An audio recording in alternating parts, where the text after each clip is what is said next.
Hello दोस्तों, नमस्कार। कैसे हैं आप सभी? आप सभी का बहुत बहुत स्वागत है हमारे YouTube channel Himanshu Shrotriya the reasoning guru में। आज आपके लिए हिंदी के महत्वपूर्ण प्रश्न लेके आया हूँ। हम लोगों ने पूरा व्याकरण कंप्लीट कर लिया था, तो आज मुझे लगा कुछ क्वेश्चन की प्रैक्टिस कर लेनी चाहिए। तो कुछ 100-150 क्वेश्चन आपको कराऊंगा डेली के। अभी मैं 40-30-40 जो भी एक आधे घंटे में वीडियो में बनेंगे वो क्वेश्चन कराने की, समझाने की कोशिश करूंगा और फिर हम लोग आगे बढ़ेंगे। ठीक है बेटा? तो पहले क्वेश्चन पे आते हैं। पहले क्वेश्चन में है, निम्नलिखित में से ऊष्म ध्वनि है। तो इनमें से ऊष्म ध्वनि कौन सी है बेटा, आपको ये बताना है। तो आप कोई भी बच्चा बता देगा अगर मुझसे पढ़ा हुआ है क्या, कि इसमें से ऊष्म ध्वनि कौन सी है बेटा? शा। Option D. क्या है बेटा? ऑप्शन डी है शा। क्यों है ऑप्शन डी? ऑप्शन डी बेटा इसलिए है क्योंकि शा बोलने में आपको बताए बहुत हमें क्या लगता है, हम लोग जब शा बोलते हैं गर्म हवा निकलती है, तो शा किस में आता है? ऊष्म ध्वनि में आता है इसमें। तो आपका आंसर क्या हो जाएगा? शा हो जाएगा। क्लियर बेटा? अगले क्वेश्चन पे आते हैं। दूसरा क्वेश्चन है बेटा आपका, हिंदी वर्णमाला में स्वरों की संख्या कितनी है? अब ये बहुत अच्छा क्वेश्चन है बेटा। अच्छा क्वेश्चन क्यों है, ध्यान से समझिएगा, क्योंकि इसमें 11 ऑप्शन में भी है और 13 ऑप्शन में भी है। तो इसका आंसर आप क्या लगा के आएंगे? तो आप लोग को बहुत ध्यान से समझना है कि इसका जो आंसर होगा बेटा वो होगा 11। क्या होगा इसका आंसर? इसका आंसर होगा बेटा 11। और 11 क्यों होगा? 11 बेटा इसलिए होगा क्योंकि इसने पूछा है हिंदी वर्णमाला में स्वरों की संख्या कितनी है। अगर पूछता हिंदी वर्णमाला में कुल स्वरों की संख्या कितनी है, क्या पूछता? कुल स्वरों की संख्या कितनी है, तो आंसर क्या हो जाता? तो आंसर हो जाता 13। लेकिन यहां हम 13 नहीं मानेंगे बेटा, यहां क्या मानेंगे हम लोग? 11। क्यों?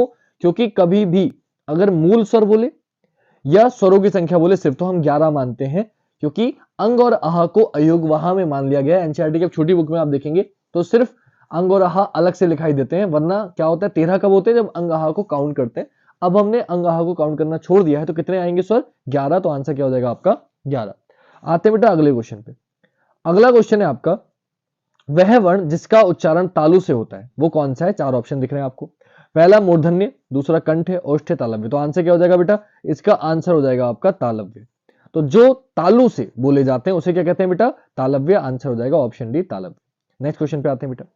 नेक्स्ट क्वेश्चन है, क ग ज फ ध्वनियां किसकी हैं? कौन सी भाषा की हैं? संस्कृत, फारसी, अरबी, अंग्रेजी या दक्षिण भाषाओं की? तो याद रखिएगा, मैंने आपको पढ़ाया था बेटा क्या, कि जो ये अंग्रेजी फारसी वाली है, अरबी फारसी है, आंसर क्या जाएगा? ऑप्शन बी, कि क ग ज फ ये ध्वनियां जो है बेटा कौन सी हैं? अरबी फारसी ध्वनियां है। ठीक है, इन सभी में कागा जाफा के नीचे बिंदी लगी हुई है, जो आपको शायद दिखाई नहीं दे रही है यहाँ पे। तो याद रखिएगा इन सभी में बेटा क्या लगी हुई है? इन सभी में आपकी बिंदी लगी हुई है। ये बात आप ध्यान रखेंगे, का के नीचे, गा के नीचे, जा के नीचे, फा के नीचे। ठीक है, ये आप ध्यान रखेंगे। अगले क्वेश्चन पे आते हैं बेटा। आंसर क्या हो जाएगा इसका? Option B. आते हैं तीसरे क्वेश्चन पे, पांचवें क्वेश्चन में, सॉरी। मूर्धन्य व्यंजन है। ठीक है, क्या पूछा है? मूर्धन्य व्यंजन कौन सा है? ऑप्शन दिए गए आपको ये, चा छा जा झा, ता था दा धा, टा ठा डा ढा, पा फा वा बम। मूर्धन्य व्यंजन कौन से हैं? तो मूर्धन्य व्यंजन जो मूर्धा से बोले जाते हैं, तो आंसर क्या हो जाएगा? ट ठ ड ढ, ऑप्शन सी। ऑप्शन सी, टा ठा डा ढा आपका आंसर हो जाएगा बेटा। क्यों हो जाएगा आंसर टा ठा डा ढा? इसलिए हो जाएगा बेटा क्योंकि ये मूर्धा से बोला जाता है।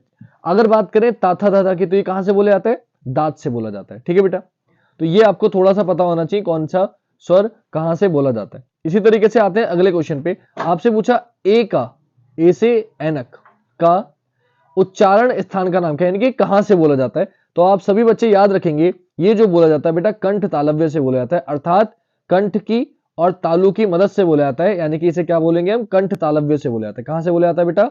कंठ तालव्य से बोला जाता है। ऑप्शन बी आपका आंसर हो जाएगा। ऑप्शन बी आपका आंसर हो जाएगा। क्लियर बेटा? अगले क्वेश्चन पे आते हैं। अगला क्वेश्चन है, कौन सा ऊष्म व्यंजन नहीं है? कौन सा ऊष्म व्यंजन नहीं है? तो मैंने आपको क्या बताया था बेटा? शा शा शा, तीनों सा क्या होते हैं? उच्च व्यंजन होते हैं। तो कौन सा उच्च व्यंजन नहीं है? गा। गा उच्च व्यंजन नहीं है। ये कैसा व्यंजन है बेटा? ये आपका स्पर्शी व्यंजन है। शुरू के 5 कावर, चावर, टावर, तावर, पारवर क्या कहते हैं? स्पर्शी व्यंजन कहते हैं उन्हें, मैंने आपको बता रखा है। वर्णमाला की वीडियो बेटा टेलीग्राम आपके यूट्यूब पे पड़ी हुई है, आप वहां से देख सकते हैं। हिंदी की प्लेलिस्ट में जाएंगे तो आपको पहली वीडियो वर्णमाला ही पढ़ाई थी, ध्यान से देख लीजिएगा, इससे क्वेश्चन मिलेगा एक ना एक, मुझे ऐसी उम्मीद है। आते हैं अगले क्वेश्चन पे, 8वें क्वेश्चन पे। तो क्या है क्वेश्चन बेटा, कि निम्नलिखित में से कौन सी महाप्राण दुनिया है? तो आप लोगों को मैंने बता रखा है बेटा। क्या बता रखा है मैंने आपको? मैंने बताया है 1, 3, 5 ये क्या होती हैं? ये ध्वनियां होती हैं आपकी अल्प प्राण। क्या होती हैं बेटा? अल्प प्राण ध्वनियां। ठीक है, मैंने बताया था अल्प से पता चलेगा, 3 अक्षर आ रहे हैं अल्प में। जब अल्प लिखते हैं आ, आधा, ला और पा, अल्प प्राण तो 3 आएंगे, 1, 3, 5 आएगा। और 2 और 4 यानी कि जो सम संख्याएं हैं वो होती हैं महाप्राण। वो क्या होती हैं? महाप्राण। तो बस आपको ये चेक करना था इसमें से सम संख्या कौन सी है। इसमें से सम संख्या बेटा कौन सी है? तो आप सर्च करोगे, आप देखते ही बता दोगे कि सर खा जो है आपकी वो दूसरा वर्ण आ रहा है, का क्या है पहला, आंसर नहीं होगा, गा क्या है तीसरा, आंसर नहीं होगा, और बाबी क्या है तीसरा, आंसर नहीं होगा। आंसर क्या हो जाएगा? Option B. ऑप्शन बी आपका आंसर हो जाएगा बेटा। क्यों हो जाएगा ऑप्शन बी आंसर? क्योंकि खा जो है वो आपका दूसरा व्यंजन है और दूसरा चौथा महाप्राण होता है, 1 3 5 अल्प प्राण होता है, याद रखिएगा। आते हैं अगले क्वेश्चन पे। क्वेश्चन नंबर 9 आपसे क्या पूछे? कौन सा घोष वर्ण है? घोष अघोष सघोष मैंने आपको बताए थे बेटा। कौन सा घोष वर्ण है? ऑप्शन दिए चा, खा, मा और ता। तो इसका आंसर क्या हो जाएगा बेटा? इसका आंसर आपका हो जाएगा मा। क्या हो जाएगा? मा। सघोष सघोष सब आपको पढ़ाए हुए हैं, वर्णमाला आप चेक करिएगा। आंसर हो जाएगा ऑप्शन सी। क्या हो जाएगा आंसर? आंसर हो जाएगा ऑप्शन सी, मा। क्लियर बेटा? अगले क्वेश्चन पे आते हैं। अगला क्वेश्चन है आपसे, किस क्रमांक में अंतस्थ व्यंजन है? यानी कि चारों ऑप्शन में से ऐसा कौन सा ऑप्शन है जिसमें क्या आ रहे हैं बेटा? अंतस्थ व्यंजन आ रहे हैं। तो अंतस्थ व्यंजन क्या होते हैं? मैंने आपको बताया था, या, र, ला, वा, ये क्या कहलाते हैं? अंतस्थ व्यंजन कहलाते हैं। तो आंसर क्या हो जाएगा? Option B. क्या हो जाएगा बेटा आंसर? आंसर हो जाएगा ऑप्शन बी, या, र, ला, वा आपका आंसर हो जाएगा ऑप्शन बी। क्लियर बात? अगले क्वेश्चन पे आते हैं बेटा। अगला क्वेश्चन है क्वेश्चन नंबर 11। आपसे पूछा है वाह कैसा व्यंजन है? ऊष्म व्यंजन, महाप्राण, अंतस्थ व्यंजन, अघोष व्यंजन। तो मैंने आपको अभी बताया, क्या बताया बेटा मैंने आपको? मैंने बताया यारा अलावा कैसे व्यंजन होते हैं? अंतस्थ व्यंजन। तो आंसर क्या हो जाएगा आपका? आंसर हो जाएगा ऑप्शन सी, अंतस्थ व्यंजन। क्लियर हो गई बात? कोई दिक्कत किसी बच्चे को नहीं होगी। अगले क्वेश्चन पे आते हैं। अगला क्वेश्चन है बेटा 12वां क्वेश्चन। निम्नलिखित में से कौन सा स्वर नहीं है? क्या नहीं है? स्वर नहीं है। तो आपको पता है बेटा, छोटा बड़ा छोटी बड़ी ये सब क्या है? स्वर है। लेकिन जो आपका उआ है, क्या है? उआ, ये आपका स्वर नहीं है। ये क्या है? ये आपका नासिक के व्यंजन है। जो पांचवे वर्ड होते हैं उन्हें नासिक के व्यंजन कहते हैं। अणा खाली, उणा खाली, है ना, उआ खाली। तो ये उआ है, तो इसलिए इसको आप क्या करेंगे? इसको आप स्वर नहीं मानेंगे। आ उ ए क्या है? स्वर है। तो आंसर हो जाएगा ऑप्शन बी। अगला क्वेश्चन बेटा, क्वेश्चन नंबर 13। इसमें पूछा है इनमें से कौन सा संयुक्त व्यंजन नहीं है? तो आपको ये पता होना चाहिए बेटा, अक्षिक जो है ये किससे मिलकर बना है? ये बेटा का और शा से मिलकर बनाया, और मिलकर बनाया तो ये क्या है? ये आपका संयुक्त व्यंजन है। तो ये तो मेरा आंसर होगा नहीं। फिर आपने देखा त्रा, तो ये ता और रा से मिलकर बना है, तो ये भी आपका क्या नहीं होगा? ये भी संयुक्त व्यंजन आपका है, तो ये भी आपका आंसर नहीं होगा। आप अगले ऑप्शन पे चले तो ए और बी तो नहीं है। सी ऑप्शन आप देखेंगे क्या है? फा। तो आपको तुरंत पता चल जाएगा कि आंसर क्या हो जाएगा? आंसर हो जाएगा इसका बेटा फा। क्यों हो जाएगा फा? इसलिए हो जाएगा बेटा क्योंकि जो आपका ज्ञा है ये भी जा और वहां से मिलकर बनता है। तो ये भी पता होना चाहिए कौन सा वर्ड किससे मिलकर बनता है। तो मैंने आपको बता दिया तीनों। अक्षिक का और शा से मिलकर बनता है, त्रा ता और रा से मिलकर बनता है, और ज्ञा जा और या से मिलकर बनता है। अगले क्वेश्चन की अगर बात करें तो अगला क्वेश्चन आपको दिख रहा है, किस वर्ण का उच्चारण कंठ तालु है? किस वर्ण का उच्चारण कंठ तालु है? तो मैंने अभी बताया था कंठ तालव्य जो है व्यंजन वो कौन सा बताया था बेटा? अभी हमने किया था कंठ तालव्य है ए। ऑप्शन बी आपका आंसर हो जाएगा। कंठ तालव्य कौन सा है बेटा? कंठ तालव्य है आपका ए। क्लियर बेटा? सबको पता है इतनी बात? ऑप्शन बी आपका आंसर हो जाएगा। आते हैं बेटा अगले क्वेश्चन पे। तो अगले क्वेश्चन की अगर बात करें, क्वेश्चन नंबर 15। तो 15 नंबर क्या है? 15 नंबर है, निम्नलिखित में से कौन टा वर्ग में नहीं आता? तो आपको बेटा याद होना चाहिए कचर तपियस, मैंने आपको बताया था काखा गणा चाथा जवा टठा रणा तथा तना। तो टा ठ ड ढ अणा ये सब आते हैं। क्या नहीं आता? तो आपको पता है जो धा है, धा, ये आपका नहीं आता टा वर्ग में। तो आपका आंसर क्या हो जाएगा बेटा? आपका जो आंसर हो जाएगा वो हो जाएगा धा। धा किस में नहीं आता बेटा? धा आपका टा वर्ग में नहीं आता। ट ठ ड ढ अणा क्या नहीं आ रहा? धा। आंसर क्या हो जाएगा? धा। आते बेटा अगले क्वेश्चन पे, क्वेश्चन नंबर 16 पे। 16 है, डॉक्टर शब्द की आ ध्वनि किस भाषा से आई है? डॉक्टर शब्द की आ ध्वनि किस भाषा से आई है? तो याद रखिएगा ये डॉक्टर शब्द की जो आ ध्वनि है ये आई है अंग्रेजी भाषा से। कौन सी भाषा से आई है? अंग्रेजी भाषा से। क्लियर है इतनी बात? आते हैं बेटा अगले क्वेश्चन पे, क्वेश्चन नंबर 17 पे। क्वेश्चन नंबर 17 पे 17 क्वेश्चन की अगर बात करें तो क्वेश्चन है हिंदी वर्णमाला में स्पर्शी वर्ण कितने हैं? स्पर्शी वर्ण कितने हैं? तो इसमें कोई दोहराई नहीं है, हर बच्चा जानता होगा। हिंदी वर्णमाला में स्पर्शी व्यंजन है 25। कौन कौन से होते हैं बेटा? तो पांचों वर्ग होते हैं। कौन कौन से वर्ग होते हैं? पांचों वर्ग, का वर्ग, चा वर्ग, टा वर्ग, ता वर्ग और पा वर्ग। हर वर्ग में कितने वर्ण होते हैं? 5। तो 5 10 15 20 25। आंसर क्या हो जाएगा आपका? 25। अगले क्वेश्चन पे आते हैं बेटा। अगला है निम्नलिखित में से स्पर्श व्यंजन कौन सा है? ठीक है, स्पर्श व्यंजन बताना है।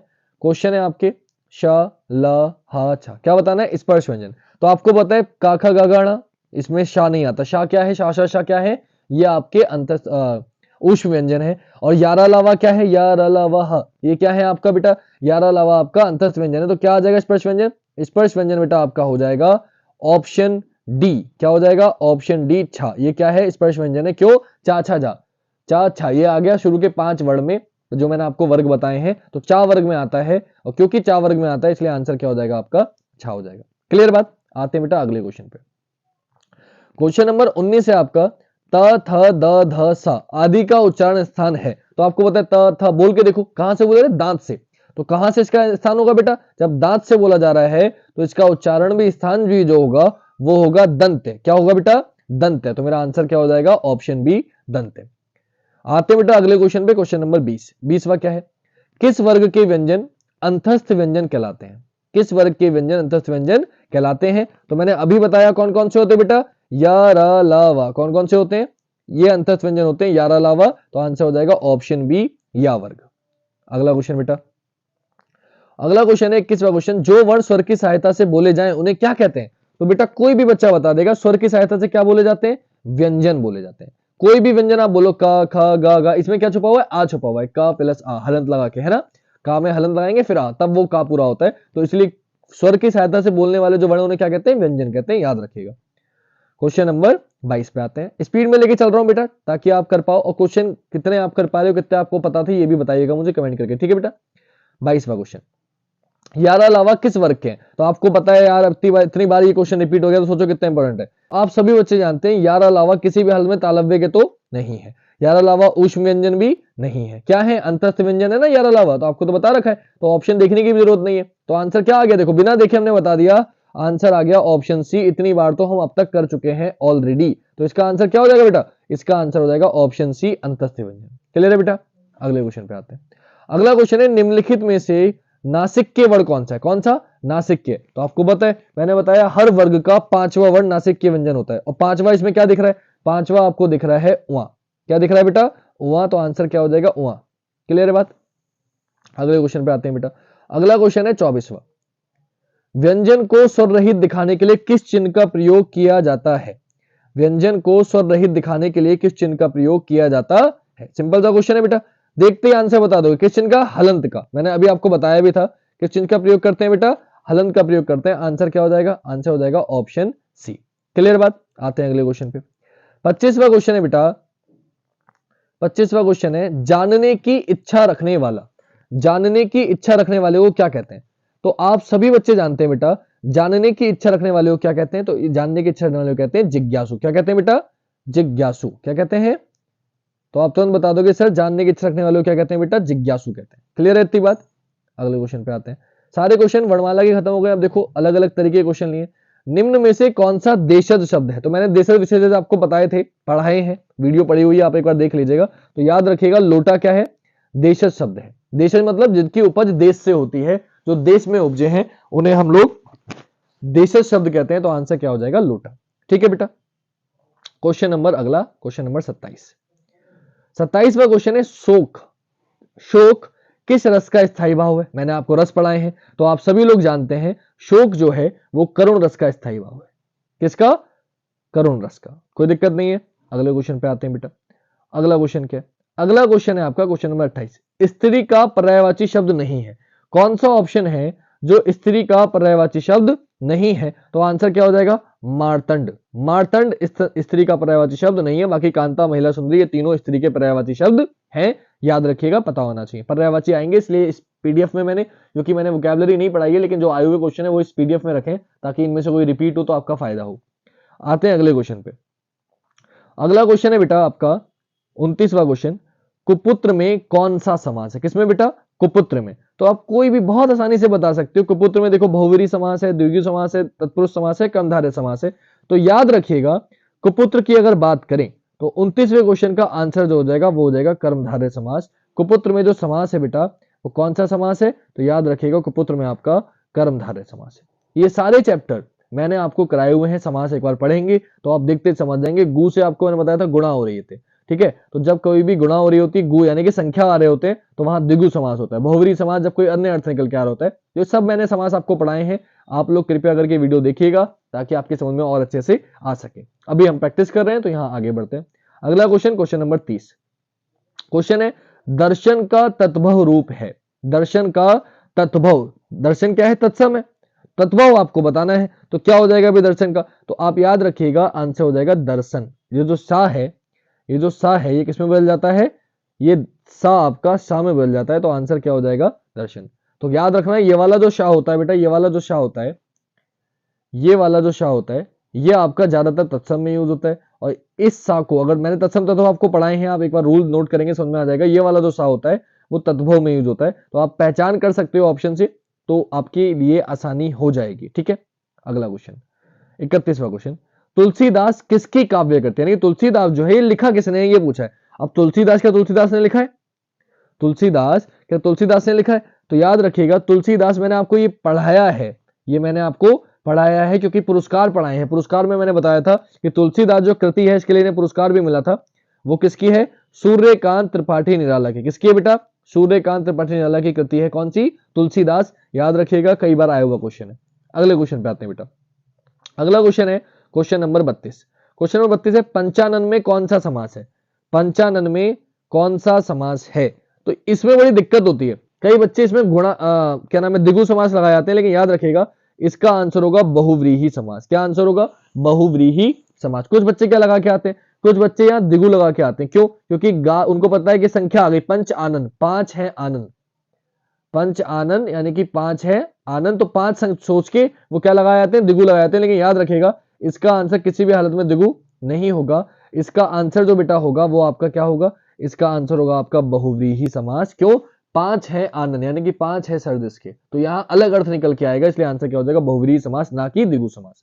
आया हुआ क्वेश्चन है, रिपीट होता है, ध्यान रखिएगा। अगले क्वेश्चन पे आते हैं, क्वेश्चन नंबर 33। 33वां क्वेश्चन क्या है? तीन तेहरा करना।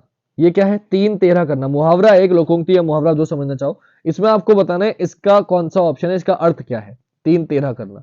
तो याद रखिएगा, तीन तेहरा करने का अर्थ मतलब होता है, तीन तेहरा करने का मतलब होता है पृथकता की बात करना, अलग करने की बात करना। जैसे को तैसे तो हो नहीं सकता, गुस्सा करना हो नहीं सकता, पूरी तरह फट जाना हो नहीं सकता। तीन तेहरा करना क्या होता है? पृथकता की बात करना। क्लियर बात? अगला क्वेश्चन, क्वेश्चन नंबर 34। पुस्तकीय शब्द में प्रयुक्त प्रत्यय हैं, तो मैंने आपको प्रत्यय और उपसर्ग भी बताएं क्या होते हैं, कैसे होते हैं। अगर आप पढ़ेंगे, हिंदी की प्लेलिस्ट बनी हुई है, चेक करेंगे, आपके समझ में आ जाएगा। तो 34वें क्वेश्चन का आंसर हो जाएगा ऑप्शन सी, ई। क्या हो जाएगा बेटा? चौथे क्वेश्चन का जो आंसर हो जाएगा वो हो जाएगा आपका ऑप्शन सी, ऑप्शन सी, ई। तो याद रखिएगा, पुस्तकीय शब्द में प्रयुक्त प्रत्यय क्या है? प्रत्यय क्या है? जो बाद में लग के अर्थ निकालते हैं, और उपसर्ग क्या होते हैं? जो पहले लगते हैं। तो बाद में क्या लगा है पुस्तकीय में? ई लगा है, तो आंसर हो जाएगा ऑप्शन सी। अगला क्वेश्चन बेटा, क्वेश्चन नंबर 35। आपसे क्या पूछा है? मंदिर का पर्यायवाची शब्द है, मंदिर का पर्यायवाची शब्द है। तो याद है, कोई भी बच्चा बता देगा मंदिर का पर्यायवाची शब्द क्या होगा? देवगृह। क्या हो जाएगा? देवगृह। देव का गृह यानी कि जहां देव विराजमान होते हैं, देव का घर जो होता है उसे क्या कहते हैं हम लोग? मंदिर कहते हैं। तो आंसर क्या हो जाएगा? ऑप्शन ए हो जाएगा। क्लियर बेटा? अगला क्वेश्चन, क्वेश्चन नंबर 36। 36वां क्वेश्चन है, इनमें से कौन सा छवि अष्टछाप का नहीं है? तो अष्टछाप के छवि कवि आपको याद होने चाहिए बेटा, कई बार पूछे जाते हैं। तो याद रखिएगा, इनमें से कौन सा अष्टछाप का कवि नहीं है? तो रैदास। रैदास अष्टछाप के कवि नहीं है। अष्टछाप के कवि आपको सारे आठों के आठों पता होने चाहिए, ध्यान रखिएगा, लिख लीजिएगा कॉपी में। Next question, question number 37।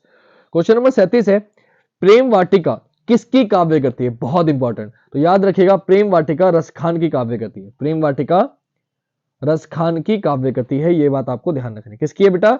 Raskhan की। तो आंसर क्या हो जाएगा? आंसर हो जाएगा ऑप्शन ए। क्लियर है बात बेटा? ध्यान रखिएगा, कई बार रिपीट हुआ है। आते हैं अगले क्वेश्चन पे। 38वां क्वेश्चन है, सप्तऋषि इससे बनी संधि है। कौन सी संधि सप्तऋषि में? आपको बताना है। सप्तऋषि, इसमें कौन सी संधि है? दीर्घ संधि है, यड़ संधि है, व्यंजन संधि है, या गुण संधि है? तो याद रखिएगा, दीर्घ सप्तऋषि में जो संधि है बेटा, सप्तऋषि में जो संधि है वो है गुण संधि। कौन सी संधि है? वो संधि है बेटा आपका गुण संधि। कौन सी संधि है? गुण संधि। क्लियर?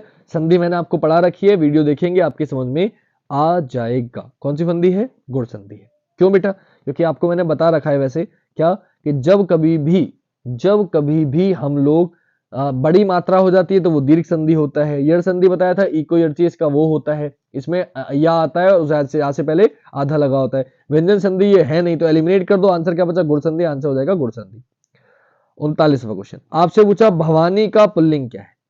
भवानी का पुल्लिंग क्या है, तो भवानी का पुल्लिंग है बेटा भव। क्या है, भव। ये इंपॉर्टेंट क्वेश्चन है, ये कई बच्चे गलत कर आते हैं, तो याद रखिएगा भवानी का जो पुल्लिंग है बेटा, भवानी का जो पुल्लिंग है वो क्या है, भवानी का पुल्लिंग है आपका भव। कई बार पूछा गया क्वेश्चन है, याद रखिएगा, कई बच्चे गलत करके आते हैं, तो भवानी का पुल्लिंग क्या हो जाएगा, भव हो जाएगा। अब आते हैं आखिरी क्वेश्चन पे आज की क्लास पे। टोटल मैंने 100-120 क्वेश्चन है, तो 40-40 करके कराता हूँ, ज्यादा वीडियो लंबी नहीं करते, रोज की प्रैक्टिस करते हैं। 40 क्वेश्चन आज करा रहा हूँ, 40 कल कराऊंगा, 40 परसों कराऊंगा। हिंदी 100-100-120 क्वेश्चन में कंप्लीट हो जाएगी, जितना क्वेश्चन बन सकते हैं आ सकते हैं, कोशिश कर रहा हूँ कराने की। ठीक है बेटा, अगला क्वेश्चन, क्वेश्चन नंबर 40। रोना का सकर्मक रूप क्या है। अकर्मक क्रिया, सकर्मक क्रिया मैंने आपको सब पढ़ा रखी है, प्लीज आप क्रिया का वीडियो देख सकते हैं, लिंक मैं बता रहा हूं आपको मिल जाएगी इसके डिस्क्रिप्शन में भी, पूरी हिंदी की प्लेलिस्ट की वीडियो, उसमें पूरी प्लेलिस्ट पड़ी हुई है जिसमें मैंने सब कुछ आपको कराया है। तो रोना की अकर्मक क्रिया क्या है, ठीक है बेटा, बताओ जल्दी से, कौन बच्चा बताएगा।